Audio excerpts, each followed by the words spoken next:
Good afternoon, good morning, good evening, whenever you happenstance into the Truth Bomb Riff. My name is Patrick Lovell. I am a muckraking journalist, and I am recording this on Monday, December 9th at approximately 3:45 p.m. my time. And yeah, I felt compelled to record because there's a lot of stuff that are shape-shifting in configuration to everything I've done for now. It appears I think I'm approaching 3 years, and I'm north of 535 Truth Bomb riffs on my YouTube page with Patrick Global Truth Bombs the Con. And the reason I'm motivated to record at the moment is because there has been news this afternoon of the suspected lone gunman assailant who had assassinated, murdered, killed in cold blood the CEO of United Healthcare, a guy by the name of Brian Thompson. And the name that was released is a guy by the name of Louis Mangione. And kind of reminded me of the trumpet player back from the 70s, I think in the 80s, Chuck Mangione. But Louis Mangione, and apparently he was identified by an employee at a McDonald's somewhere in Pennsylvania. And as it turns out, this guy comes from a prominent family. I guess he's 26 years old. The CEO of United Healthcare was relatively young. He was only 50 years old. And this guy, Mangione's family, I think, are prominent in the Baltimore area, both in politics and I think as well as finance. And I think this guy, Louis Mangione, I'm not sure if he was at UPenn. I believe he was at UPenn, or at least that's the preliminary reports. And apparently, the guy is very intelligent. I don't think he attended. Revelations are, spooling out, and as we all know, anybody who's paying attention to the story, that it really struck a nerve, right? And there was, I guess, shell casings found at the scene of the crime that had engraved delay, deny, defend. And apparently that was in reference to some book that was written about, I don't know, a decade ago, maybe more than that. I don't know the details, but by someone who was basically reiterating from the inside as a whistleblower the techniques that healthcare companies use to not pay for, um, you know, um, when people have insurance and they make claims and so forth, pay claims. And if you understand the business model, and I'm not an expert in the business model for healthcare, but I can imagine that the more claims you deny, the more profit margin you have, the more your stock looks good, which then feeds the kitty for what we call modern executive compensation, which then leads to higher executive compensation. So it's kind of a feedback loop. And while I'm not an expert in healthcare, I am an expert in control fraud and modern executive compensation. And all of this is in addition to the news of the day, which is pretty incredible when you think about it. Bashar al-Assad, the president of Syria, who has been there since the 70s, or his family, ruling with an iron grip of power. The government of Syria, or his government, failed, and he had to eject, and he landed in Moscow. And so, are those two stories unrelated? Yes and no, but no, from the standpoint of what I'm going to lay out to you and why I hope this will trigger you as much as it's, oh my God, impacting me, all things considered. So, I think the first thing I want to identify, the first thing I want to draw attention to is I want you to think about the nature of mainstream media and the overwhelming sort of interest in a lone assailant murdering a CEO. That's really the storyline. And then the question is aghast, like, oh my God, murder is never the right thing. And yet there are conversations because there was such a stir on social media. For example, people said things along the lines of, um, I'm sorry, I'm all stuck in, prayers and good wishes, or however that terminology goes, hope and prayer, that sort of thing, because I have to deny, delay, and not deflect. I'll get to that in a minute. But it just really struck a nerve. And of course, the conversation is, well, no, murder is never the right answer, of course. And on top of that, I just read an article before I hit play. I've read for years and years and years an outfit by the name, it's free online and you should check it out. It's called Wall Street on Parade. And it's written by the crack team of Pam and Russ Martins. And I actually know Pam from my work, and there's some interesting angles on that. But one thing that she had revealed this morning, and I didn't open it up until I just hit record for this truth bomb, was that a woman by the name of Jessica Tisch has just been named chief of police by, what's the word I want to use to describe Eric Adams? Obviously, is under indictment in criminal investigation, all sorts of corruption for his involvement with taking bribes and pay to play and stuff from, countries such as Turkey, for example. And Jessica Tisch comes from the family Tisch, which were big in banking and insurance and billionaires in New York. And I think their name might be on the Tisch Law School. Is that right? Or Media NYU University. I should know this because I've been there. But anyway, she has no police experience, but her family or she had been, I guess, the front end of a $150 million donation to the NYPD after, of all things, Occupy Wall Street, of which I was a part. And I just learned this, even though it makes sense, because I remember being in Zuccotti Park on, I believe, December. It might have been December, or it must have been the end of November, because it was the end of November, because I was on my way home for Thanksgiving after this incredible journey that I made my first film called Forward 13, Waking Up the American Dream, where my colleague and I surfed the entire Occupy Wall Street movement to try to understand what happened as a result of the 2008 great financial crisis, which became prologue, or the first chapter, to everything that I would do as a result of that, which led to my work, The Con, which is the blueprint for everything that everybody needs to get their heads around that media has failed to do, which brings me back to my point, or at least the first thing I want to identify, which is, and God, it reminds me so much of one of my favorite films from the 90s, which was Natural Born Killers. And it was directed and written by Oliver Stone. It starred Woody Harrelson and Robert Downey Jr. And I can't think of the actress's name at the top, but it was Mickey and Mallory, and this mayhem and this carnage about, people just being out of their minds, and basically America watching it like it was the cover of a magazine or Rolling Stone. And it was like they made heroes of the murderers and all of these crazy things. But the point was that media would spend an exorbitant amount of time chasing the shock value of murder, for example. And, but in this particular case, and I've been pretty much all over social media saying this as well, that the amount of attention and the sort of police presence, if you will, that has been shown as a result of this assassination of the CEO of United Healthcare feels way, way, way more um, comprehensive than did the aftermath of the J6 insurrection, or for that matter, after 9/11. For those of you who were around during 9/11, after 9/11, most of media had looked at the collapsing towers as if it were a natural disaster, as opposed to, and of course, very sophisticated terrorist attack that was launched by none other than Osama bin Laden. That story didn't really truly manifest and become mainstream until many, many, many months later. And then, of course, years later, we had former Defense Secretary Colin Powell on the floor of the United Nations proclaiming that we had evidence of weapons of mass destruction in Iraq.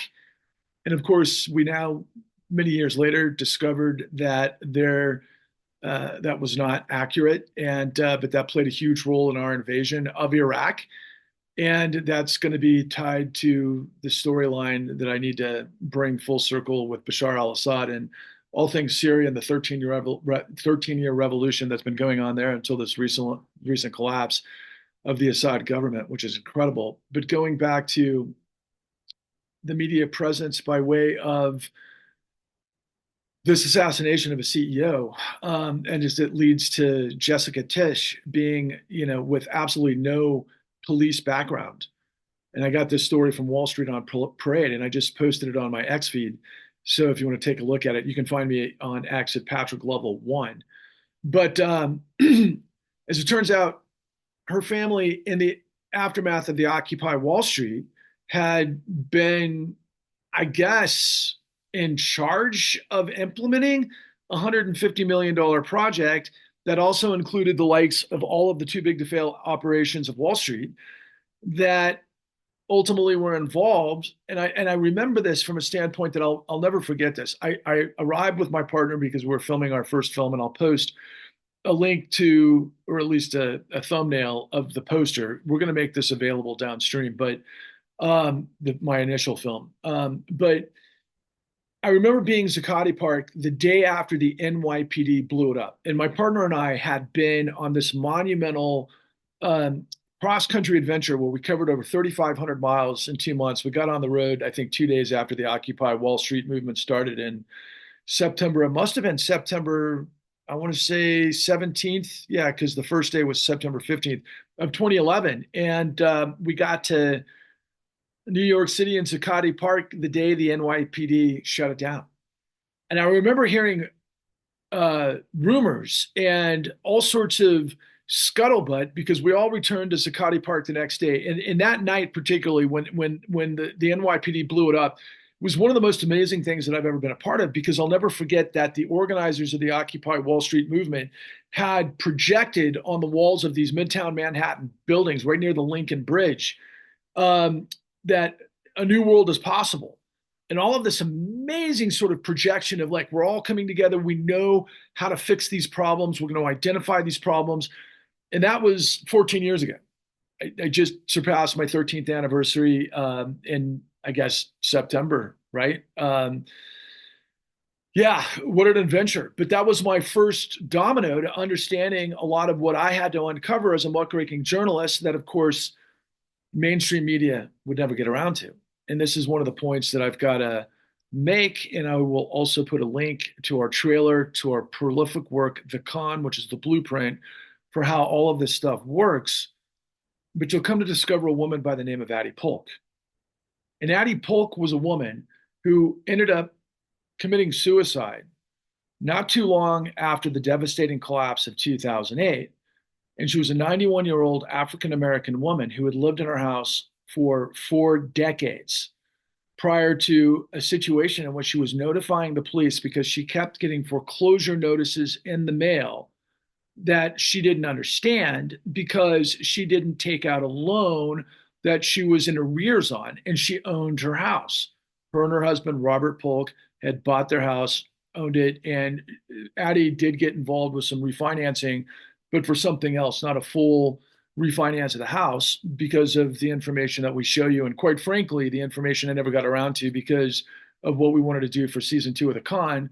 But incidentally, I lay down in a podcast that we did that I put on this website that I'm going to share with you momentarily called The New Untouchables, where we lay a lot of this information out. But the story with Addie Pulk was she had been reaching out to the police to let them, or anybody who would know, but nobody would help her because she didn't have additional money to pay for attorneys to look into things. And things were overwhelming at the time because there was more foreclosure notices and foreclosure calls by sheriffs all throughout the Northeast Ohio region at this time period. And they weren't really listening to what people were saying because everybody had a story.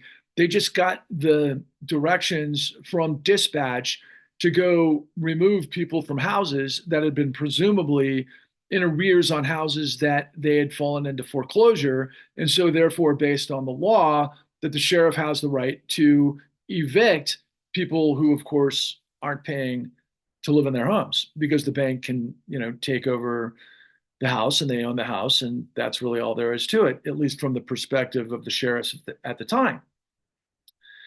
But what we discovered was that Addie Polk didn't take out a loan on her house, that her paperwork was forged by insiders and a conspiracy because of the way things work and what we show you in our prolific work that we made for free that you can find at www.thecon.com. TV, and that'll be in the description, in the link in the below. You know the drill. And I would highly encourage everybody who's never heard of me or ever heard of what I'm talking about to share this and get this out to as many people as possible because of everything that's coming to a head right now. Going back to my opening, based on this assassination by this 26-year-old gifted student out of Maryland who comes from a prominent family by the name of Louis Mangione, that just happened today, who murdered this CEO again, Brian Thompson, CEO of United Healthcare, where they found on the bullet casings engraved delay, deny, defend. And I keep thinking to myself, I've got to tell you what that means in context of what I'm telling you. But the media, by way of this story, is it's this glorified, oh my God, what's going on in America? We just had all of this tumultuous activity, and so many people are kind of besides themselves with the election of Donald Trump and everything that we could discuss about that and his incoming administration and all the billionaires that are going to be a part of this administration and what that means in context to so many other things. But this situation with this assassination is kind of like encapsulating all of it, because in context to what I'm revealing to you about Addie Pulk is like the media is going to be all over the forensics and why, for example, it took so many days for somebody, like, for example, an employee at McDonald's in somewhere in Pennsylvania to identify this guy who looked like the picture that was released because he had a mask on his face and he never got the full face.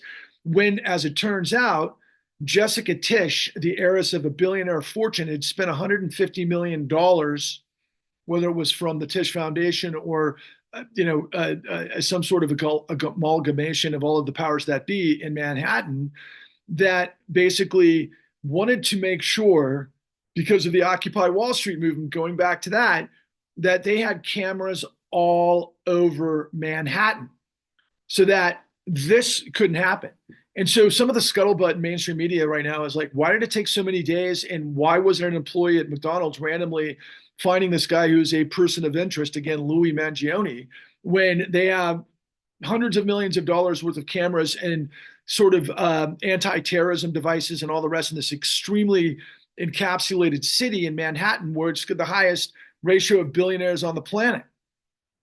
Now, as I mentioned, and I was going into the story of Addie Pulk, and I should finish her story first, because ultimately what happened to Addie Pulk is she's begging for help to anybody who listened, and nobody would help her. They just were like, she's like everybody else. But no, Addie Pulk was a woman because her and her husband escaped the Great Migration of the Jim Crow South. They relocated to the industrial Midwest. Her husband, Robert, got a job inside the rubber plants during World War II, when there was a mass, migration of white working class to World War II. And that's where African Americans in the Midwest got an opportunity to own their home, which was like the ultimate American dream for somebody who was coming out of course, the antebellum South, right? Jim Crow South. And so the way it worked, particularly with this generation of African Americans, is that they took home ownership extremely seriously. And so, for example, they paid off their home early, and Robert Polk had worked 2 jobs around the clock to provide for his wife. And when he passed away, she ended up living on a fixed income where, she was in her late 80s, early 90s. But at that time period in the early 2000s, healthcare was going up significantly and her income was fixed. And there was all sorts of medications, and there was also a problem with her sidewalk and her roof that she had to get fixed, because that was another part of the situation where counties would level fines against homeowners in blighted neighborhoods to have them keep up with maintenance, which provided an opportunity for what we call predatory loans, liar's loans. And again, this is all on display as the blueprint for how this entire thing works, where presumably guys show up at the door of people who may benefit from loans like manna from heaven, because they were taught that their house was worth more in value that they could borrow against. And it was basically free money Honestly, especially if you can imagine elderly widows living on a fixed pension, when she had X amount of money that, she would then have to fix her sidewalk. Now, it turns out that that's not exactly what happened in Addie's case, because there was also a thing that had been going on in the United States that was news to me when I went down this path and I did the investigation to learn about this stuff. And I got a lot of this information specifically out of the Attorney General of Georgia, where you can imagine there's a lot of African Americans that might fit this sort of schematic that I'm talking about in terms of predatory lending. But for literally decades, there's been a technique known as straw buying. And straw buying is when you can have a conspiracy of people that can find out somebody who has equity in their home. They can forge the name, the address, the identification. They can go to a broker inside a bank who is part of the conspiracy, and they can take out loans against the value of that house, which is what took place in this case of Addie Pulk. So thieves made out with the equity in her house while she had been living in her house, for decades, and then suddenly she starts to receive foreclosure notices. And the next thing you know, she goes into arrears because there's a process of how you go, 30 days behind in arrears and 60 and 90. And once they get to a certain point, and every state is slightly different because there's different foreclosure rules from state to state, but they can foreclose. And so they sent the sheriff out to foreclose. And Addie was 91 years old, living in a house. She was all alone. And when she shot herself in the chest, 4 times in the chest, 5 times. I think it was 4 times in the chest. Sorry, my memory's a little cloudy on this. I haven't watched it in a little while, but I should know this. I only worked on it for years and years and years. It's amazing the constitution that Addie Polk had to be able to do that. She was committed. She just pulled off a bunch of rounds, and it literally didn't kill her. She didn't die until 6 months later. But when she died, and we show you this in the con, she put out paperwork from AIG, from I believe Citi, and I want to say who gave her the original loan, and then Fannie Mae, who were all part of this consortium that were involved with all things the great financial crisis. And there's much more to it. And again, you'll see it in the con at www.thecon.tv, which is the revelation of the largest criminal conspiracy and cover up in the history of the world. But here's the icing on the cake that never ended. And so, again, going back to this guy, Louis Mangione, and the assassination of a healthcare CEO, where the casing said, deny, and I've said it a couple of times now, delay, deny, defend. Okay, so we can all guess what delay and deny means, right? Delay is you push off the decision to get somebody cleared for a procedure that they may need. Maybe it's an emergency procedure to save their lives, or whatever the case might be. Maybe you come down with cancer or whatever, and United Healthcare is not covering the outcome, even though people have been paying their healthcare, their insurance for who knows how long, depending on everybody's case, right? But I mean, that's the whole point of insurance. But the scam is, particularly in healthcare, is that they're not paying the claims. Deny, delay, defend. What happens in the defending scenario? Well, you got to sue them. I mean, that's the whole thing about capitalism, right? That's everybody says the greatest thing about capitalism is, well, you can hold people accountable because you can sue them, which means you have to have the ability to do discovery. You got to know the law, and you got to put it all together. And then you got to hire an attorney, all of which costs a whole lot of money. And when these huge corporations can circle the wagons, they can bleed people dry. Now, what I found so far very interesting about this scenario as it relates to Louis Mangione is apparently this guy wasn't reading Marx. This guy wasn't about Lenin. This guy wasn't about some communist manifesto, but his manifesto followed Ted Kaczynski, the Unabomber, right? And like their sort of philosophy is that, when things get out of control, violence is absolutely necessary. I'm reminded of some of the sayings that I think we get from Orwell and others that you've seen all throughout social media and memes, that when absurdities become reality, then atrocities follow, or whatever that is. And I'm sorry if I butchered that, but you get the drift, and so on and so forth. I mean, if you know the United States, the history of the United States, I mean, first we were born from revolution against what? Tyranny, King George III, the complete iron grip of the Royal Navy and the Redcoats and the bureaucrats within Parliament that were serving the oligarchy of King George III that were extracting from the United States because it was a colony. And that was the nature of what imperialism was all about in the 1700s. And our founding fathers were like, no, that's not going to work. We're going to create a government of, by, and for the people that has separation of powers based on the Bill of Rights and the Constitution. Now, that's incredibly important because that's the United States. The idea of the integrity of law, the concept of the American dream, in my estimation, isn't just everybody being able to own a house or rising to their. It's really about rising to the level that you're capable of. Quite frankly, that's how I've always interpreted the American dream: dynamism. Anything can happen, but to have a level playing field, you can't have monopoly, you can't have kleptocracy, you can't have oligarchy, you can't have tyranny, you can't have fascism. All of those are kind of the same scenario, and which is autocracy, strongman control, and then basically the apparatus. And so here we are in 2024 in this situation where we just had this election, of course, where it was really change we can believe in part two. Kamala Harris was all about turning the page. She wasn't about being the prosecutor versus the felon. If you understand who Donald Trump is, you understand that the guy's been a felon not just recently, for decades.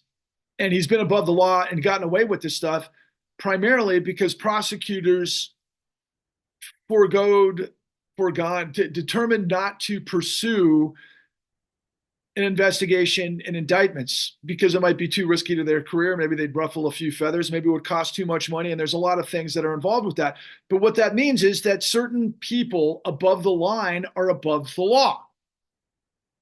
And so again, going back to that sort of, all this conundrum and revolution and all the rest of it, and another fascinating piece of history, of course, is none other than the Reign of Terror in France that followed our revolution and everything that took place, which was just absolute batshit crazy insanity. And you had the guillotine and off with their heads and let them eat cake and, Marie Antoinette and all the way through Napoleon and all the rest of it. But it was all liberty, right? It was all based on liberty, which in our case, of course, what do we have? The Statue of Liberty, liberty and justice for all, based on what we're talking about, which means that no man or company is presumably above the law.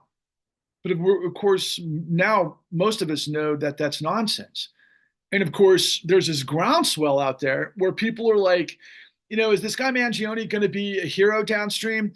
In my estimation, I'm really fascinated by the guy. I've never promulgated bloody revolution because I have the evidence that in the way it should work, given what I've provided you in the con at www.thecon.tv, it's the absolute everything of discovery, the investigation that should ultimately lead to indictments and convictions of the CEOs that led to millions and millions and millions of felonies that led to outcomes like Addie Pulk. But you don't know that because obviously there wasn't a drag case. The cops weren't out there. They weren't chased.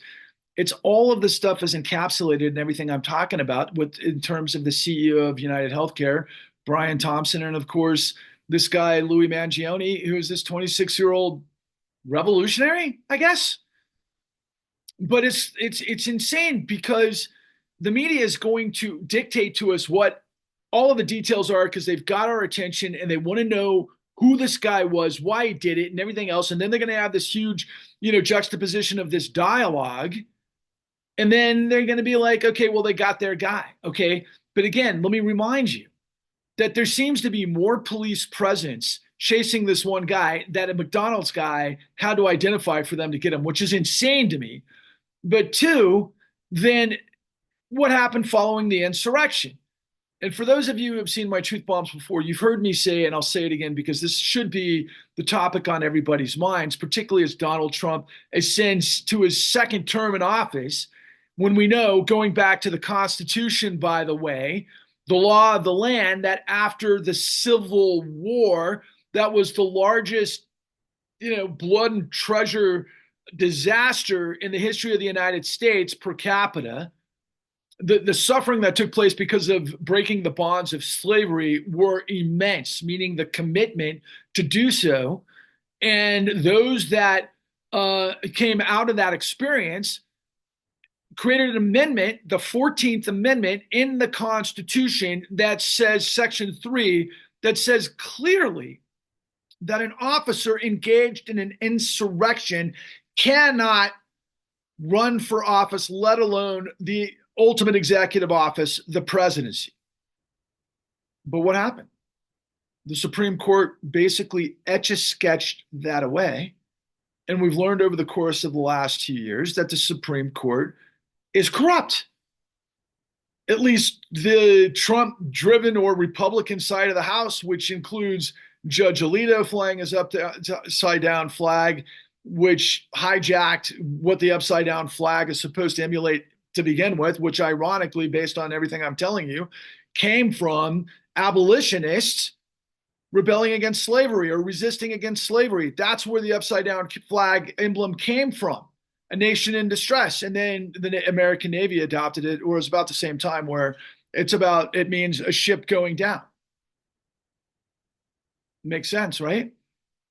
But again, our Constitution, that no man or company is above the law, was just, after all the sacrifice of the Civil War and everything that took place to make that what it was, the Supreme Court, because they have a majority of the 6-3 that were, because of Citizens United and dark money and guys like Harlan Crow and Leo Leonard and others that we found out through the crack reporting of ProPublica, who I worked with in my work, by the way, Jesse Eisinger, who is the chief editor and one of the greatest journalists of all time, who was in my work, The Con, again at www.thecon.tv. And he wrote a book called The Chicken Shit Club, which is extremely important if you want to do secondary reading. I'll put that in the link as well. But the nature and the magnitude of the betrayal of our country by our institutions in SCOTUS. Are you kidding me? SCOTUS, the Supreme Court, is corrupt. And then we learned, for example, that there are no remedies to hold Supreme Court justices accountable who get lifetime appointments when they're confirmed by Congress after they're appointed by the president, which of course has all sorts of, tentacles within their parties that they come from because of all of the nature of funding and so on and so forth. But what we learned from ProPublica's crack reporting was that these guys have been giving money to justices directly. Now through gifts and trips and houses to the, members of their family and so on and so forth. And I don't want to, litigate the entire details of all of that at the moment, other than to say, like the meme says that I posted a million times, SCOTUS is corrupt as fuck. Okay, so ask yourself, if this is a nation of, by, and for the people that had a revolution to create the integrity of law based on the preamble, the Bill of Rights, and the Constitution, the revolution, the Civil War, and then ultimately our battle over fascism and civil rights and everything that came from since. But yet here we are in 2024, after 14 years of what it is that I'm revealing to you. We're all kind of thinking about this juggernaut in our minds that we just literally voted in a corrupt, Confederate, fascist government that is obviously the Trump presidency, part two, with Elon and all of the merry pranksters that are idiot billionaires, and they have complete control. And going back to this epiphany and this aha about Jessica Tisch being the chief of police in Eric Adams, New York, who Eric Adams, the mayor of New York City, is indicted and under investigation for corruption. And yet the guys that basically make the decisions are the too big to fail banks and the big money and the private equity guys and the asset managers. Basically, the entire panoply of the artifice of the skeleton, if you will, of our financial system and the lifeblood, for that matter. But there's a key ingredient that they didn't encompass that I'm now introducing to you because of what we call our central bank, the Federal Reserve. Now, going back to my analogy about Addie Pulk, Addie Pulk ends up murdering herself.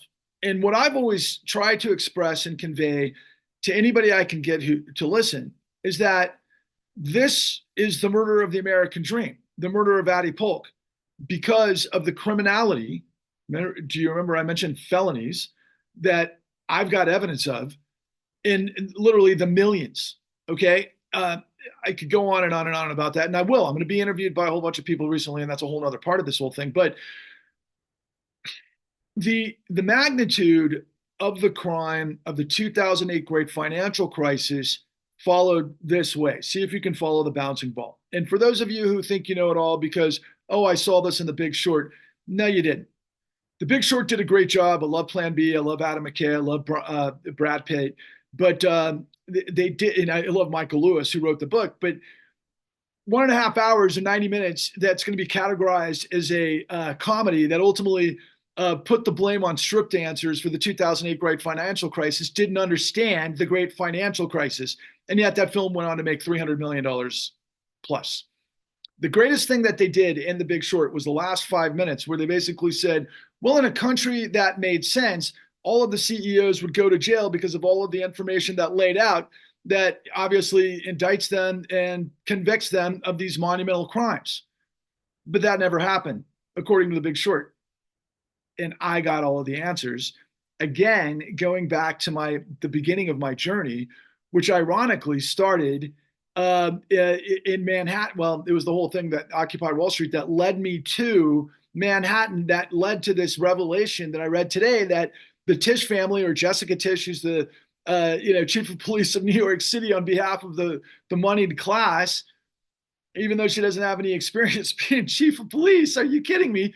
They're questioning her and the billionaires. They're like, wait a second, how did this guy, Louis Mangione, slip through this like highly technical freaking web to be able to murder one of our own, for example? Okay. And again, remember, delay, deny, defend. Okay.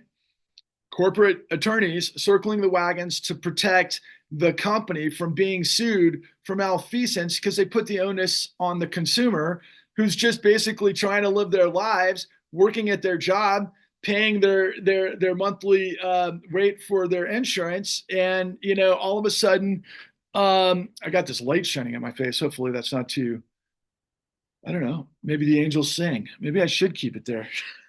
I don't know. It's going to stay on my face the whole time. But, it's just extraordinary. And it again, going back to this whole thing where you could really snap, and a 26-year-old guy going out on the edge to pull all of this stuff off is pretty wild too, really. And then, unfortunately, giving is sort of a nod to Ted Kaczynski, really one of the most nutty dudes of all time, right? Who was living on his own with his crazy hair up in Montana with the FBI came down on him. But back in the late 90s or mid 90s, actually, which that was long ago. So the nature of CEOs' bonuses being tied to this scenario of basically making everybody's lives miserable, or maybe even killing them, right? Let's say they don't get coverage and they've got cancer or some sort of life-saving thing, and then they go bankrupt and all of the other manifestations. And so here comes this guy who's an ideologue, again, following Ted Kaczynski, let alone all of the other guys. But he comes in and he does it relatively professionally. I think a lot of us were thinking this guy got paid, so it was a lot of question marks. But I will, say this in terms of also, I was reminded when I was kind of listening to this whole story the last couple of days of stuff that I knew back in the 90s, for example, in Rio de Janeiro. So I saw this documentary film, I want to say early 2000s, because I knew the filmmaker.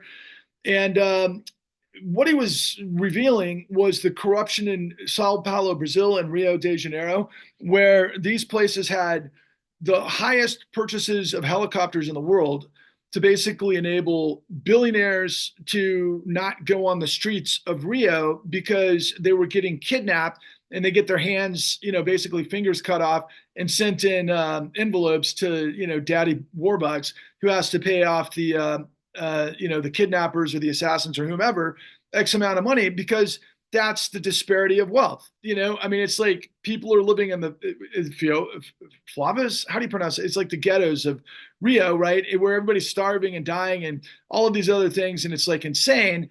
And then super super rich people, and so the lay of the land is that tough guys that survive, the ghetto or the Flava.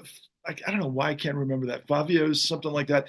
You've seen it all a million times in depictions of Brazil, but ultimately that's why they had all of these helicopters. And so as all of this thing was kind of playing out, I was kind of reminded of that era. I'm like, are CEOs in Manhattan going to now not be on the street for fear of being shot because they know that this defense system that one of their own didn't prevent, right? I mean, so they're all going to start buying helicopters, and the traffic's going to be insane in the sky, or sky cabs, and Elon Musk is going to come up with a sky cab Tesla, whatever the fuck, right? And so I'm like, yeah, okay, this is where we are. That all makes sense. And but at the same time, it's like, I want you to understand that as horrible as what I'm revealing to you is, by way of the United Healthcare scenario and what was going on, with people whose lives are ruined from, this corruption that led to this moment in our history. But what I'm revealing to you people is that tens of millions of people, literally 30 plus million Americans, got set up and devastated by this, that led to carnage, the likes that Osama bin Laden could never conceivably pull off. And our own financial system did it to the American people through liar's loans, through setting people up on stuff that they didn't understand, that ultimately got people, because people take chances anyway. But if they don't understand how the whole thing works, and they get greedy and they think they know what they're doing against the machine, and all of a sudden they get flat-footed and they have their houses taken. A lot of them ended up in divorces. Many of them committed suicide. Many of them ended up homeless, and more, right? And probably domestic violence, and you name it. We're talking American carnage, okay? And so that's between the time period really of 2008 to 2016-ish, and then other things start to manifest or get our attention. And then we ended up with Trump, and we ended up with, COVID and some other things that, obviously took our attention in the insurrection. I'll try to go through a couple of those just to kind of bring it all full circle to this. But you've got to understand that what took place after the great financial crisis was there was a couple of investigations. The most notable one was Senator Carl Levin from Michigan, who got all of the CEOs of Wall Street in Congress to ask them questions that emanated from an investigation into what was known as Abacus, which was a Goldman Sachs deal where they had evidence that the players in the deal knew that they were selling fraudulent, toxic assets to, in this case, counties or principalities of Germany. And it was done through this broker, this guy they called Fabulous Touré, who I haven't heard much of since. But the long and the short of it is that they let Goldman Sachs get away with it, even though they had a case about it later through the SEC that they let them get away with. But the initial information brought out a lot of people that were enraged. And you can look on, and they probably quashed these not these interviews, but these videos, because as I recall, because I was putting a lot of these together when we made the con. But there were people that showed up at these hearings that had lost their life savings, and they were devastated, and they were yelling at the CEOs like, "You're criminals. You should be going to jail." The outrage was incredible. But nobody fully had the evidence, and neither did Congress, and neither did Carl Levin. He had different pieces of it, but he didn't put the whole thing together. And I'll tell you why they didn't put the whole thing together. And they didn't put the whole thing together because of everything I show you on the con, okay? Because it was immense. There was a complete pipeline, and there's a pipeline by way we do home ownership in the United States. Typically, if you want to buy a house, you've got to get a loan. If you want to get a loan, you go to a broker. A broker gives you a loan based on what your criteria is, what you can afford, what the underwriting is supposed to be, which goes through underwriters that the mortgage broker hands off to a lender that does the appraisal, that does the underwriting, that does the button up so that the lender can provide the loan based on all of the criteria that is in that agreement, that then they ultimately package through what we call primary dealer brokers. And you got to think of it as an assembly line. that they then package with tens of thousands of other houses. And then they ultimately put into what we call mortgage-backed securities that then has to get approved by credit rating agencies that are professionals that are supposed to do due diligence to make sure that everything that they're selling on the open market is meeting the reps and warranties of what they're selling to, in this particular case, pensions, because it has to be AAA rated. So when they're selling mortgage-backed securities with tens of thousands of loans, they're supposed to be by the book, which means that the underwriting was done, which means that's how you effectively manage risk. That's called capitalism. It's a beautiful thing when it works appropriately, but it can be devastating when it turns into a criminal syndicate, which is exactly what took place based on the 2008 great financial crisis. Because everybody was lying and everybody knew it, and everybody in the system was trying to stop it, but nobody was listening because everybody was like, you know what, no harm, no foul, man. If people are getting new houses and they're doing extensions and they can go on vacations and the economy's booming and we've got to fight a war. President Bush at the time said to everybody, whatever you do, do not stop spending. Don't worry about it. We're not going to have a draft. We're not going to have you go fight the war after 9/11. We're going to send the guys that, need the GI Bill for school, or they come from minority, whatever, or maybe they're guys that come from a long line of, dudes that ultimately became MAGA, because, their father and their father's father and so on and so forth served in the military. And we're going to send them instead so we don't have a draft, because the draft is what blew up the United States based on Vietnam. Okay. So we get this all volunteer army and there's no national sacrifice, right? Everybody's got skin in the game. And so we've got these wars that are feeding the military industrial complex that are being financed, quite frankly, from everything that I'm revealing to you. But what we did with the economy of the United States after 9/11 was we ended up basically, because we had farmed out all of our industry and we were this global sort of, in this global paradigm, the biggest industry we had was our housing market. Seriously, we had to create consumption because what was happening on a macro level throughout the world was that countries and people, for example, in China, were making more money than they ever had before, and they were looking for safe places to park their capital. And there was $70 trillion of global appetite in mortgage-backed securities. And so Wall Street was like, get that shit out there. And think about it in terms of what I mentioned at the very beginning, what we call the modern executive compensation. So CEOs, the way banks make money is they make loans, and they make money on what do we call it? It's the split between the short term is the VIG. Okay, they make money on the VIG, which is the split between what comes down, what they can do based on all sorts of different ways that you can write loans and so on and so forth.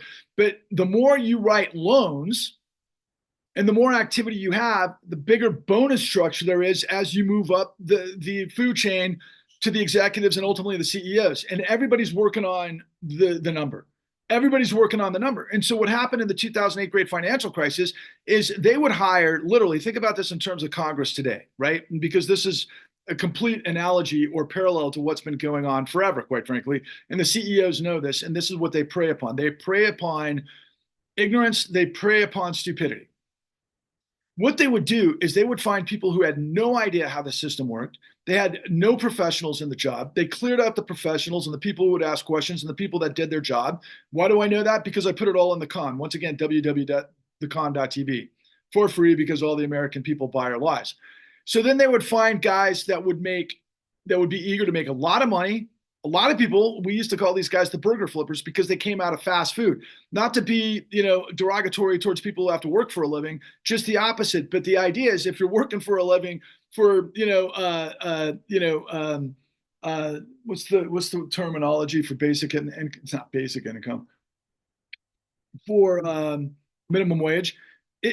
Most of these guys don't have time to go get a college education, and they're working all around the clock. And so they got recruited to work at these agencies to be brokers, where they got taught to lie, steal, and cheat to ultimately make more on one deal than they could make in an entire year. And then what they would do incentive-wise, meaning the management and CEOs and so on and so forth down the food chain, is that they would incentivize the worst of the worst players to get as many of the loans as they could. And those are called liar's loans. And they package them up and they put them in all of these securities, and then they sell them to pensions because of all of the lies in the entire process. But not just lies, lies that you can see on the paperwork, which is fraud, which if you do the discovery, you can then work up the food chain to figure out what we call racketeering, which is what it was, completely soup to nuts. And it goes just like in the mob, you go from the base and the lieutenants and the consigliaries up the food chain to the all the way to the dons. And that's how you flip in a RICO investigation and organized crime. And we have laws on the books to deal with that. And of course, as I've mentioned in many of my truth bomb riffs before, how ironic was it that Rudolph Giuliani was the godfather of the RICO first initiatives back in the 70s. He took out the 5 dons, and then he ends up being Rudy Giuliani with Donald Trump, who started off his career working with the dons. Okay. So he got flipped, not the other way around. Okay. And I guess it happens when you get old and you become an alcoholic and you got a bunch of ex-wives. Okay. Go figure, whatever. But the bottom line is that what we did in the con is we revealed to you, the mechanisms of how this entire scheme worked, only to have these guys basically set up and rug pull tens of millions of people to steal their houses illegally. I'm not using hyperbole here. Illegally, because they used fraudulent documentation, not just in the liar's loans that they baked in to this entire situation, that they then basically rubber stamped green light approval from the the credit rating agencies, so that they could do it AAA, because everybody was getting paid. Do you understand? Everybody was getting paid to lie, steal, and cheat. And that's what they incentivized, because the hustle was to get the note as quickly as you could, to move this stuff. And then suddenly towards the end of this thing, as we learned from The Big Short, supposedly a guy by the name of, and this really gets me when you consider Trump, and I did a post about this recently also, and I should probably put it in my notes, but a guy by the name of John Paulson, who was a hedge fund guy, and his lieutenant, a guy by the name of Paolo Pellegrini, they supposedly, they're basically the same cast that if you saw The Big Short, the Christian Bale character played a guy by the name of Michael Burry. Michael Burry was this guy who supposedly, and he is a really smart guy. He did his homework. This is a different hedge fund, but he did his homework. He found out what was going on in terms of the mortgage-backed securities, and he talked his hedge fund into going short on what was the safest industry in the United States' history up to that point, our housing market.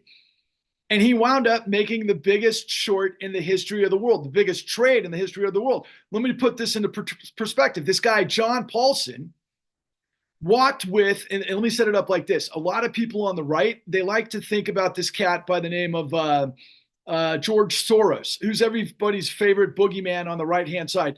Interestingly enough, I don't want to make that point right now, but George Soros, previous to the situation, had made the largest short trade in history based on shorting the British sterling in the late 90s. He walked with $1 billion. That was never heard of on Wall Street before until 2008, when Paolo Pellegrini and John Paulson, and neither one of them were too successful before this, but they put this together with Goldman Sachs, going back to the Abacus deal that I was talking about before, that the SEC let Fabulous Touré and Goldman Sachs get away with, and there's more to that in a minute. But ultimately, they walked with $20 billion. $20 billion in the con. We interviewed this guy who came from the Wall Street Journal, whose terminology was they backed up the Brinks truck to make the short. Why? Well, unbeknownst to Brad Pitt and Adam McKay, and I don't even want to mention David Sirota, because he worked with Adam McKay. He had nothing to do with The Big Short. But Michael Lewis. Unbeknownst to them, or at least unbeknownst to us, they decided to stick with the Michael Burry character played by Christian Bale, who ends up, doing his drum at the end because everybody goes nuts. And then what's his name? The 40-year-old version in The Office, whose name eludes me at the moment. He was, one of the main guys in the whole deal. By the way, they got this information from Deutsche Bank, who was played by Ken. I wish I could remember all these actors' names at the moment because I know them all very well. Long and the short of it is, Paolo Pellegrini and John Paulson walk with $20 billion. But this is what I learned. And this is what I had set up for season 2 of The Con. Okay. And I've got this in my Truth Bomb riffs. And I've also got this in the new Untouchables. But I've even got more of this on camera because of everything that I put together.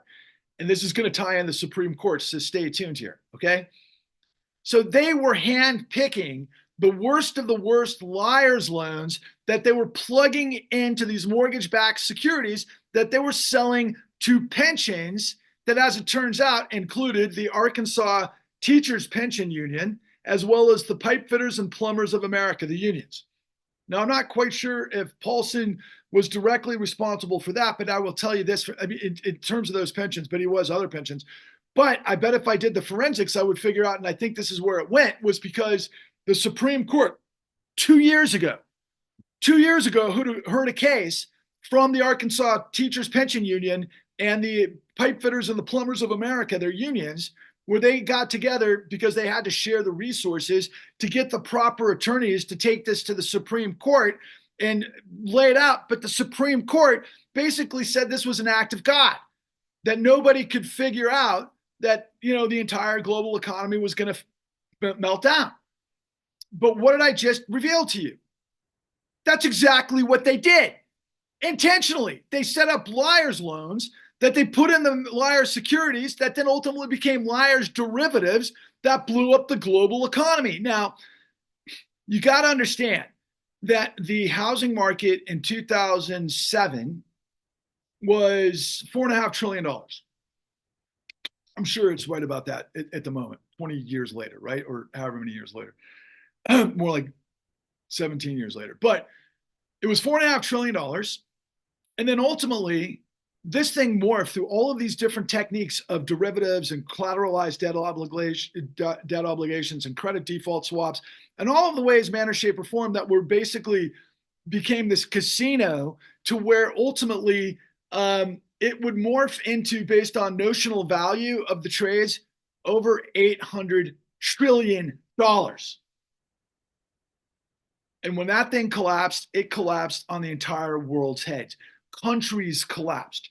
Greece collapsed. Ireland collapsed. Italy collapsed. Spain collapsed. And I've got all the goods on Greece, which includes John Paulson. And I think I should put it in the description with one of my favorite economists in the history of the world, Yanis Varoufakis, who reveals to us the information that he has on John Paulson as it relates to Greece, because Yanis Varoufakis was the Greece foreign economic minister that was involved on the other side of the Goldman Sachs trades. And Goldman Sachs were the guys who blew up all of these different pensions that, of course, the Supreme Court was like, and then the Supreme Court was like, with our Constitution, the 14th Amendment, Section 3. Why? Because they're paid by CEOs to be corrupt, because they circle the wagons around the corrupt, which is what? Tyranny. Was that all of the information that Louis Mangione had when he was going to assassinate, Brian Thompson? Probably not. Apparently he had information from Ted Kaczynski, which is a far cry from what I'm revealing to you, that not just blew up 30 plus million Americans, but we're talking north of 100 million people worldwide. Okay. But in the aftermath of all of that, okay, the first thing that the incoming Obama administration had done, alongside and in concert with the outgoing Bush administration, and this was all happening at the same time, where we had these secret meetings behind the scenes at first, led by none other than Bush's secretary, who came out of Goldman Sachs, a guy by the name of Hank Paulson, the Treasury Secretary, who came out of the Federal Reserve of New York, a guy by the name of Timothy Geithner, and then, of course, the Federal Reserve Chairman, a guy by the name of Ben Bernanke, who got the what's it called? Oh my God, out of Stockholm. It'll come to me in a minute too. The award for pulling everybody out of the 2008 great financial crisis. What they did, and this had Obama involved as well, and this is the biggest probably revelation of them all, was that Obama came in riding this incredible populist wave that everybody was chains we can believe in. It was a populist mandate to basically get us back to FDR's New Deal, if you want to know the truth. But Obama wasn't quite Teddy Roosevelt, now was he? Because see, Obama, as it turns out, came out of Chicago. He came out of Harvard. He definitely was the editor of the Crimson Review. He was apparently a guy that was an organizer, with low income people, and he had done all of that stuff. But his wife was working at a big time white shoe law firm. And Obama, is a junior senator in Illinois. And I know, because of other information that I have, that I was going to do for season 2 of The Con, where Obama had written anti-predatory legislation based on everything I'm talking about, because of his knowledge of what was happening in places like Gretna Green, or some of these like incredible neighborhoods that are legendary, some of the most dangerous neighborhoods in the world, in Chicago, for example. And there was a hive of all of the stuff that I'm talking about that goes back to the analogy of what I laid on you in terms of straw buying and all of the other criminality that led to Addie Pulk's suicide. Yeah, that was going on all over Chicago and all over Illinois. And Barack Obama knew that. How do I know that? Because I interviewed a guy that wrote the legislation with him, a guy by the name of Ira Reingold, who I've got a lot of information from. My God, do I have a lot of information. And ultimately, so Obama knew exactly what they were doing. But he also was coming out of Chicago. And I know that Obama was also at that time heavily engaged with the Pritzkers, who are a billionaire family, of course, out of Chicago, own the Hyatt chain and many, many other things that you have to be when you become a billionaire. And then ultimately, I know he was deeply engaged with, I don't know about directly, but just the circles, man, because Jamie Dimon was the CEO of One West Bank in Chicago before he got hired at Chase. And that was before Obama became the president. And looking back now, based on everything that I know, because of all of the information I have, that took millions and millions of dollars, and quite frankly, years and years of effort. Because what we did and my team did was we put this entire story together for the world, because the Department of Justice, the FBI, and the SEC, and the powers that be couldn't get it done, because the guys at the apex of all of those institutions didn't want to get it done. Because, like the Supreme Court, like I described earlier, decided to circle the wagons around the financial system. And so what happened was, in the transition between between Bush and Obama, we had what was known as the Troubled Assets Relief Program, which they provided $700 billion in emergency relief to Wall Street to supposedly clean up their toxic assets. What that meant was the government was buying the toxic assets that the too big to fail banks had generated illegally through the largest racketeering enterprise in the history of the world.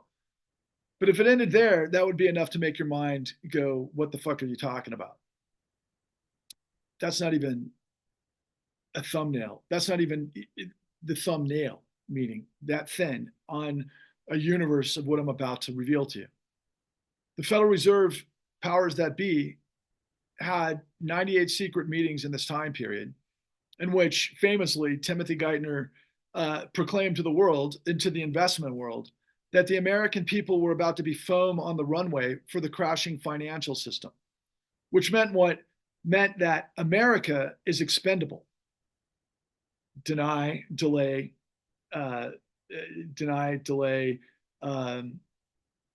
fight. What is the legal terminology? Deflect. I said it several times earlier. It'll come back to me as well. Screw the American people. Destroy the American people. They're not going to do anything. They're not going to do anything. Oh, here comes Occupy Wall Street. Occupy Wall Street happens. The NYPD blows it up. Occupy Wall Street couldn't get its head on straight, because most of them were, and I was a part of it in terms of being there. But what I had found out in this entire journey was that it really got kind of taken over by a bunch of ideologues, a bunch of intellects that lean Marxist. I guess predictable to a certain degree, but I'm not Marxist. I'm not a socialist. I understand a hybrid government. I understand Keynesian economics. I understand the New Deal. I understand everything that's happened in our nation's history. And I do understand the power of the free market, but you got to have integrity to the system. You have to have the law make the people who run the system accountable, just like you and I, or this guy, Louis Mangione, who's going to be probably given the death penalty for murdering a CEO, right? A CEO who's making decisions to ultimately get his bonus and his board's bonus and make the stock look good by denying, delaying, and defending. Sorry, defending. I knew it would come to me, which means screw the American people. But that's horrible. But what I'm telling you, you got to understand, they met 98 times behind closed doors while the media was telling the story that we were going to have this amazing thing that happened. Everybody was gobsmacked at the time, myself included, that we were going to spend $700 billion to bail out Wall Street, basically, because they had to get liquidity, because liquidity is what enables everybody to do the economy. You got to take out loans. You got to have finance. Of course, you got to have finance, but you got to have finance based on management doing their job correctly, underwriting and all of the things that go into making risk what it's supposed to be. Because in capitalism, the idea is it's risk reward. You don't get rewarded for fucking shit up. Now, I need to ask you this. Think about this, for example, okay?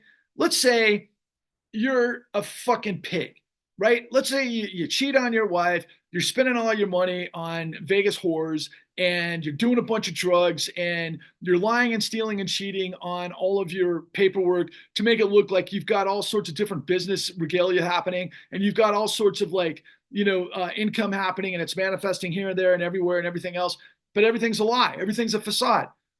It all comes crumbling down, and you're embezzling nonetheless, right? Let's just say you're stealing from everybody, okay? Do you think that lenders would line up, as far as the eye can see, to give you unlimited money? Would that happen? Is that ridiculous? Well, let me tell you what happened. There was 98 secret meetings that provided our financial system. I always thought it was this figure first, because this is what it was reported, until I did more work many years later to find out it was a slightly different figure.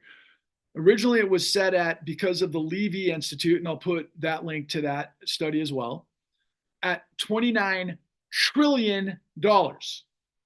There's 1,000 trillion, 1,000 billion, and a trillion. Elon Musk, the richest man in the world, is worth north of $300 billion today. I haven't checked to see what his worth is. I don't know what the markets have done today. There's 1,000 billion and a trillion. Initially, it was reported through the best economists that did the work on this whole thing, through the whole variety of what they call the alphabet soup of these emergency lending situations that manifested through this trifecta that I had talked about. Hank Paulson, not to be confused with John Paulson, like I said with The Big Short, who was handpicking all of these loans to blow the shit up on a global scale. But Hank Paulson, Timothy Geithner, and Ben Bernanke, who would replace Alan Greenspan, who was the godfather of all this stuff. Alan Greenspan manifested from the savings and loan crisis, from Lincoln Savings, which went through the largest bankruptcy in the history of the world at that time, through a guy by the name of Charles Keating. And he was Charles Keating's lead economist, and Reagan made him our chairman of the Federal Reserve, who put all this stuff in play many, many, many years ago. We're talking over the course of decades, 3 decades at least, okay? So they provided an emergency stimulus through all of these garden variety alphabet soup of emergency lending scenarios, $29 trillion for the largest criminal racketeering scheme in the history of the world, that morphed a $4.5 trillion housing market into an $800 trillion global catastrophe that destroyed tens of millions of people. Addie Pulk being the one that we used to transform and go into this whole story. But she provided us a miracle as well, which is what I've been sitting on this whole time. Because of Addie Pulk, and because of Addie Pulk's story, what she revealed to us was, because of that interview that I did with the sheriff, Don Fothery, that showed up at the scene because he was just doing his job to evict her from her house that she had lived in 4 decades. And he tells us the whole story. When I do this interview with him, that basically is at the beginning of episode 1 of The Con, once we turn off the cameras, he's taken off his microphone, and he says to me, hey, there's some guys you might be interested in talking to. And he gave me a phone number. I do some investigation. It turns out that Summit County, Ohio, had put together a task force led by former Attorney General Mark Dan and this crack group of cops that we show you on the con, again at www.thecon.tv, bunch of white cops that end up looking out for African Americans, which is a very important thing for all of us to know exist, to be quite frank with you, because of Black Lives Matter and some of the other things that are part and parcel of this whole story. But ultimately, they put together the entirety of what I'm talking about on a regional level with a guy by the name of Dave Willen, who was running a con of the same magnitude of what I'm talking about out of Northeast Ohio. There was 90 million a year. And they found out exactly what I'm telling you. And they pulled the noose on this guy and they got him for racketeering. And they were actually talking to the FBI at the time. But the FBI couldn't run with it, or the FBI didn't run with it. And that's in the con as well. And by the way, the guy who told us the information from the FBI side was the guy who was the top investigator for the FBI, not a mid-level guy, the top guy. You got to see the con. It'll blow your freaking mind. And again, it's free. But what I'm trying to tell you is that they got a racketeering conviction, and as it turns out, was the only racketeering conviction in a story that blew up the global economy. That led to, in 2009, it was supposed to be 29 trillion, but it turns out it was 2009 where they did the emergency stimulus. As it turns out, it was 33 trillion. But then we kicked in this thing called quantitative easing. And a lot of people who are economists want to tell you, yeah, that's lower interest rate for longer term to stimulate the economy and everything else. But here's the thing, and this is what's really important about it as it relates to Federal Reserve Act 13.3 and the statutes.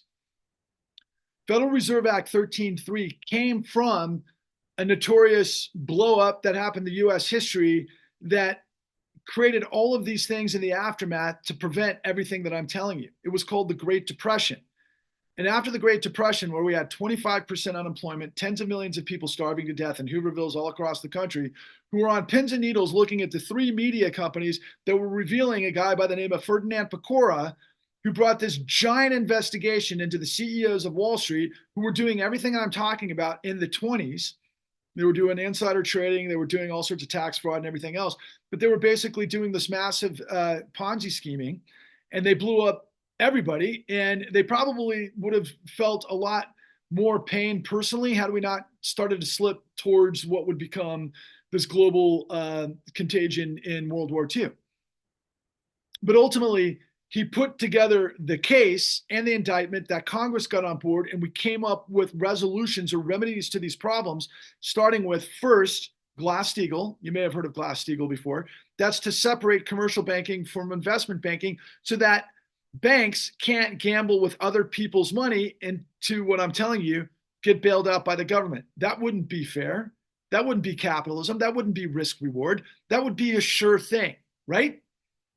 And as a result of that, we had to create the cops on the beat to be able to figure all this stuff out. So we created what was called the Securities and Exchange Commission that came out of the Securities and Exchange Act of 1933, or was it 34?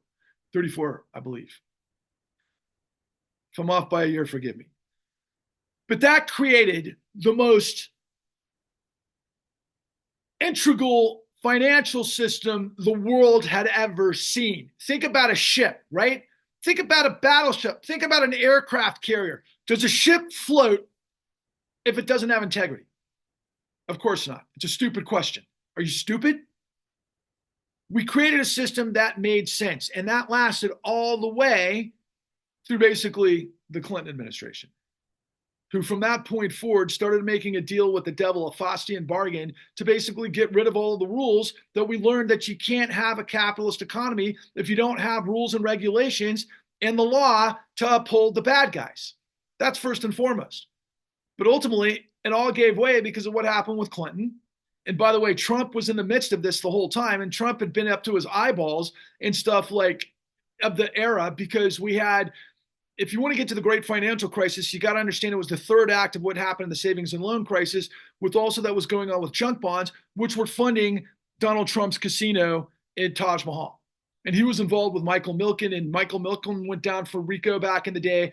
But Trump survived all that stuff, even though he learned all of these aspects of lying, stealing, and deceiving through fraudulent paperwork to get loans to basically, that's why he went bankrupt 6 times. He's playing ball with his LLCs and everything else, which never gets his own personal wealth. And he's playing the short term because he's a criminal. Okay. And he could have gone down for decades, but he never did, which culminates with what we're in the midst of now. But to bring it full circle, though, because your mind must be melting at this time.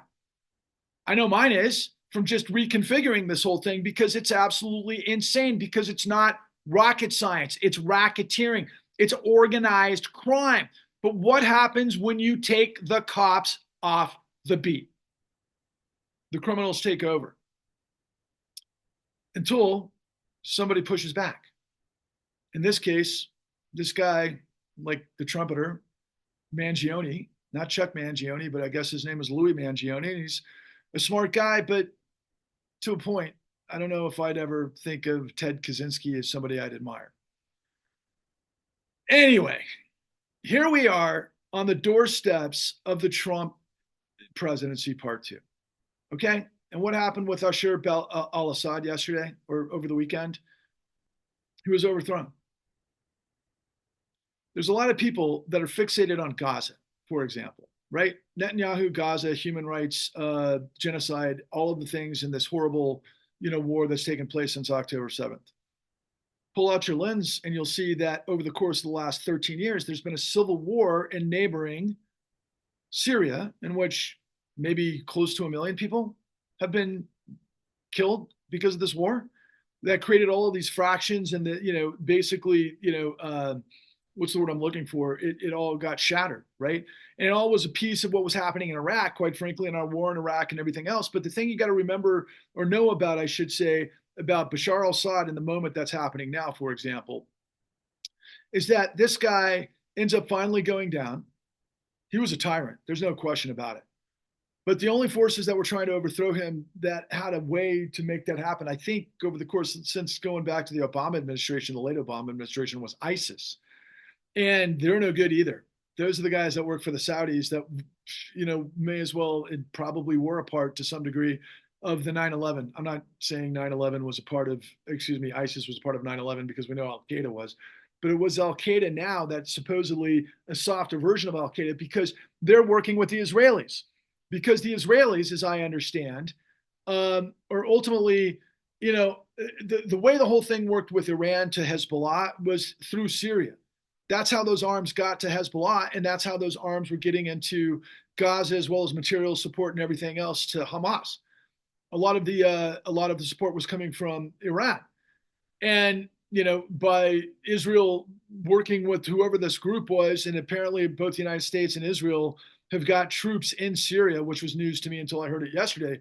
But there was a revolution and they overthrew Assad. It's not the exact same thing as the American Revolution, not even close, given all the players that are involved.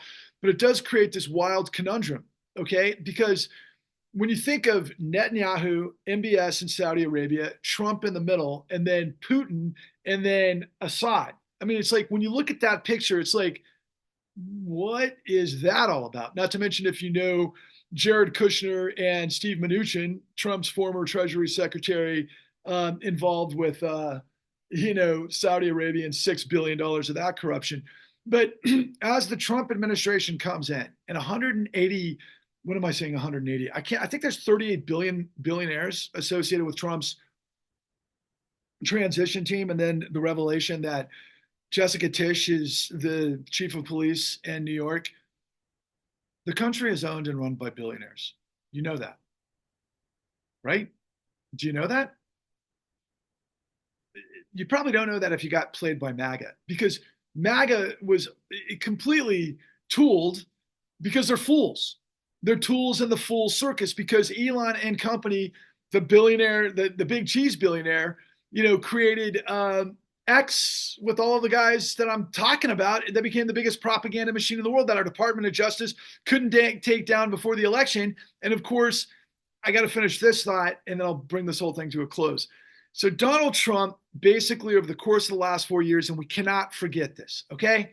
Starting with the insurrection, but basically what the government of the United States was saying, that Donald Trump was guilty of defrauding the United States using deceptive acts and practices alongside electioneering scheming to use fraudulent electioneers to steal the 2020 election that would then lead ultimately to the insurrection, of which I've laid out the case that, the 14th Amendment, Section 3 says if you're an officer, you can't run for the United States, let alone the executive branch.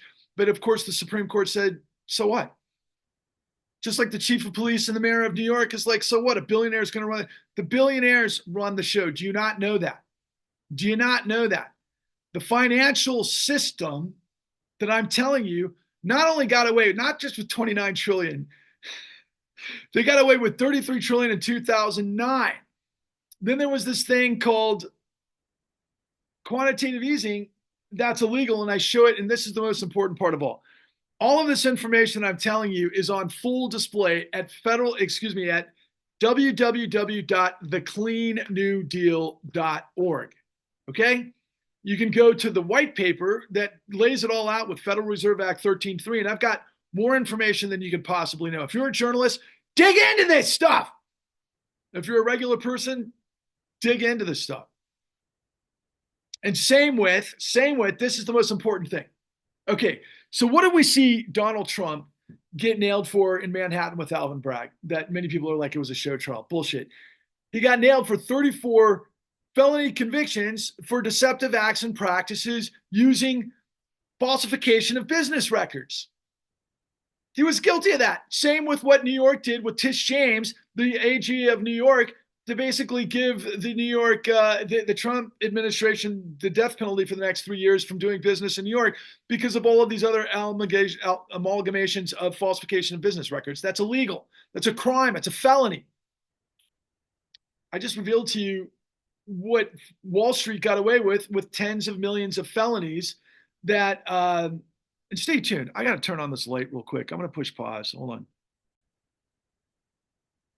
The falsification of business records that, again, are illegal. And again, so Donald Trump did all of these things, right? But what did I just describe you Wall Street did to the tunes of tens of millions that destroyed tens of millions of people around the world, particularly Americans? And I got to say this for all of you that might be MAGA out there watching this going, what the fuck is this guy talking about? You know who the ultimate target was? Who was the ultimate mark? The white working class. How do you think they destroyed all the pensions based on what I've just told you? They set up all these pensioners, the plumbers, the steel workers, the hardworking people of America. Mostly the white working class got destroyed by setting up and predating on minorities. That's ultimately the gig. Think about that. But to what outcome? Did you see anybody tell you the story about Addie Pulk times gazillions? With everybody fixated on it. No, of course not. I'm the guy who did it. Why? Because I had tenacity and I knew something fucking didn't smell right in Denmark, and I kept pulling the threads until I figured this whole thing out, which took me literally, I'm on my 14th year. But again, when I told you earlier, 33 trillion plus 16 trillion for quantitative easing, which was illegal because of the nature of the way the statutes are, because the Federal Reserve cannot provide emergency lending to private enterprises for private enterprise for basically real estate. That's illegal, among other things. Why am I the only guy telling you this? Why didn't this come from the Department of Justice? Why didn't this come from the media? Why didn't this come from the Supreme Court? Can you say the big C word? Or would it be corruption? Jesus Christ, people, what don't you get? It's corrupt. You all know it. You all know somebody's getting jacked. We all know that the system is rigged, but nobody knows who did what, when, and how. And it reminds me of these cartoons that I grew up with.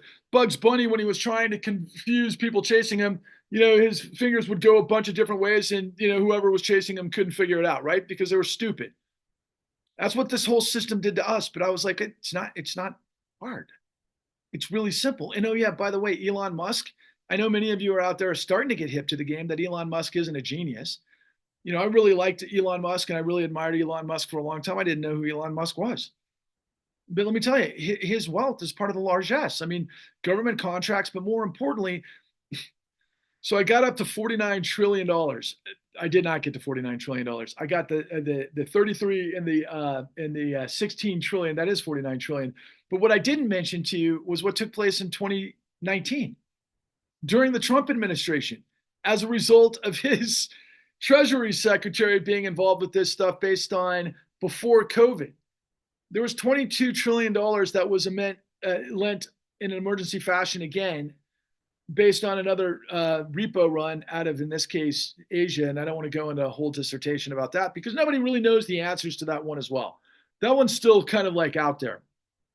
That's $71 trillion by 2019. Okay. And it didn't end there. So COVID, all of the emergency stimulus. So there was this, well, during the Biden administration, we had the infrastructure rebuild, and then we had, obviously the CARES Act, right, which gave $1,600 to families of four. Well, by the way, the top 1% got $1 million directly transfused into their accounts. That's a whole nother story. But and then there were the PPP loan fraud and everything else, which is insane.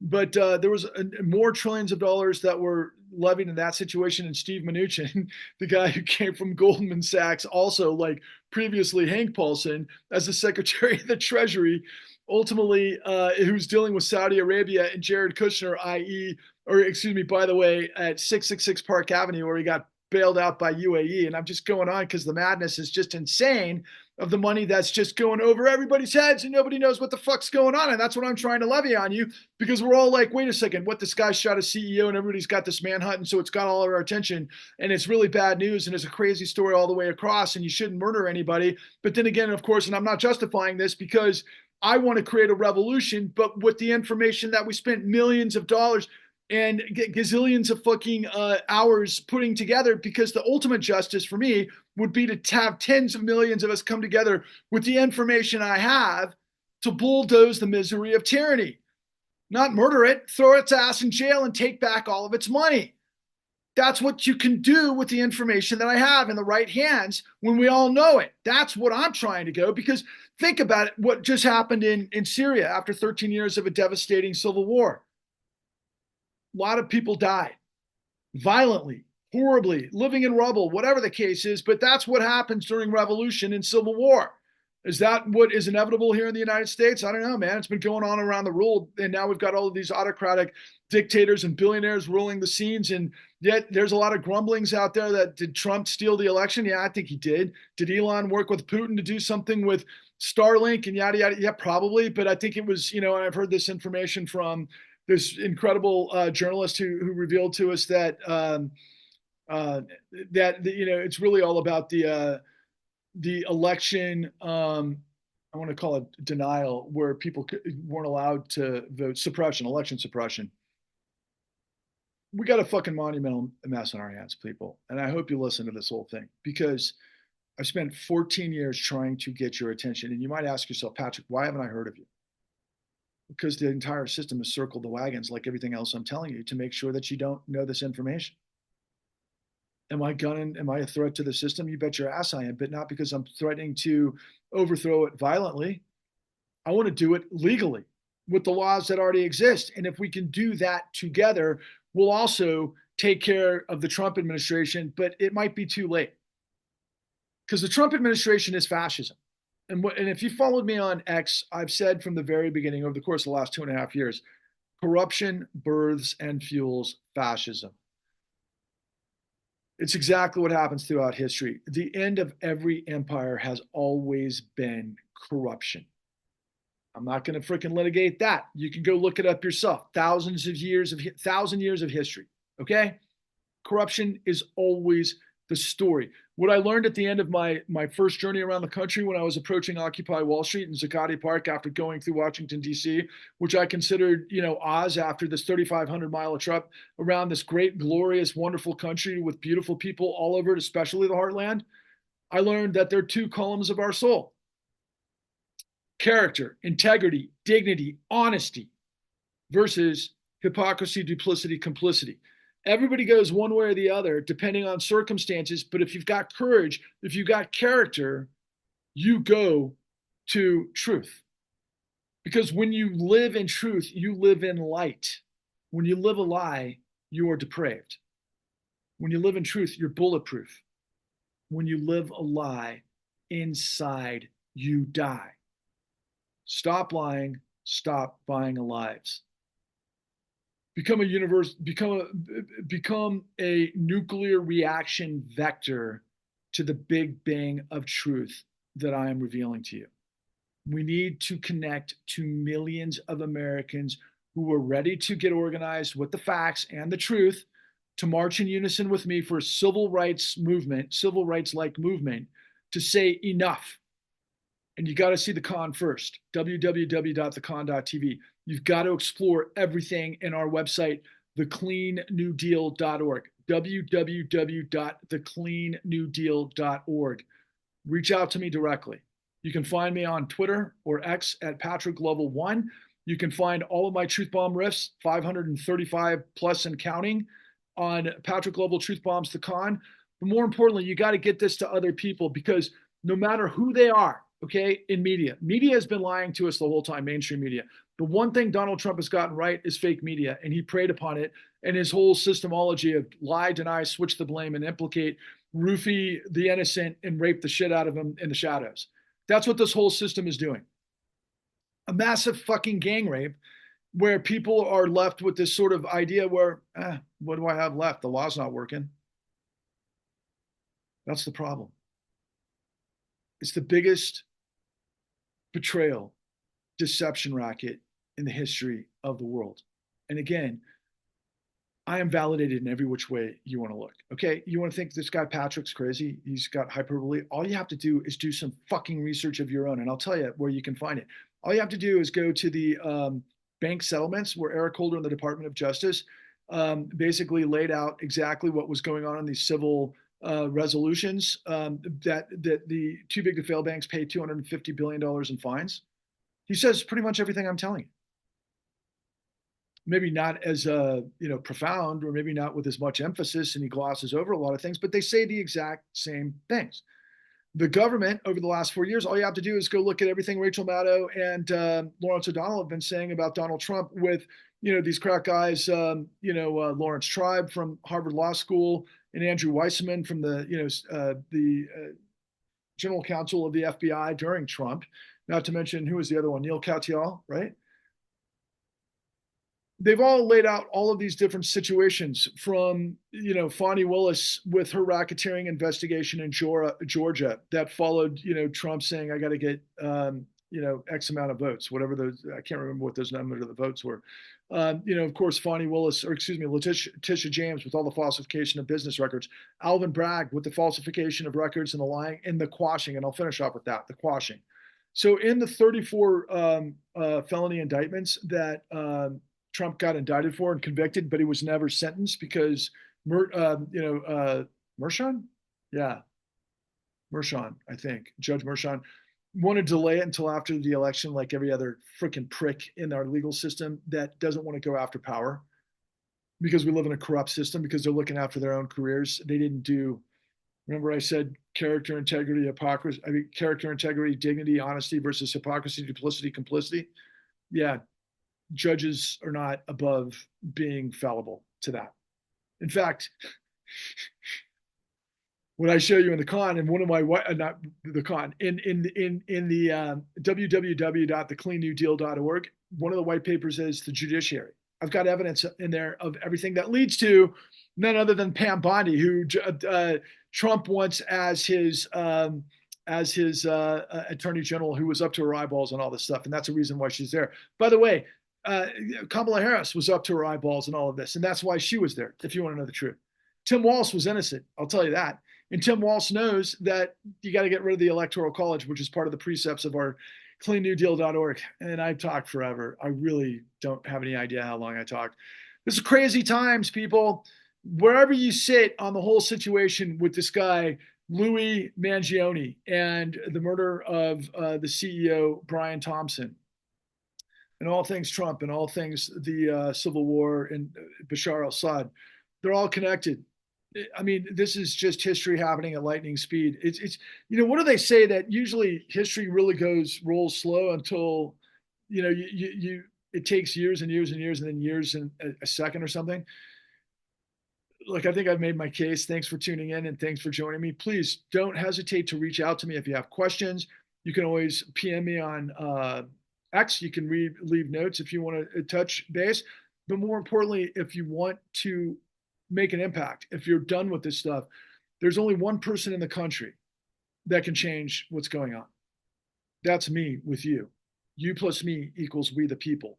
The reason being is because nobody is willing to tell the story. Nobody has the story. Nobody's done it. And if you don't trust me, look at my work.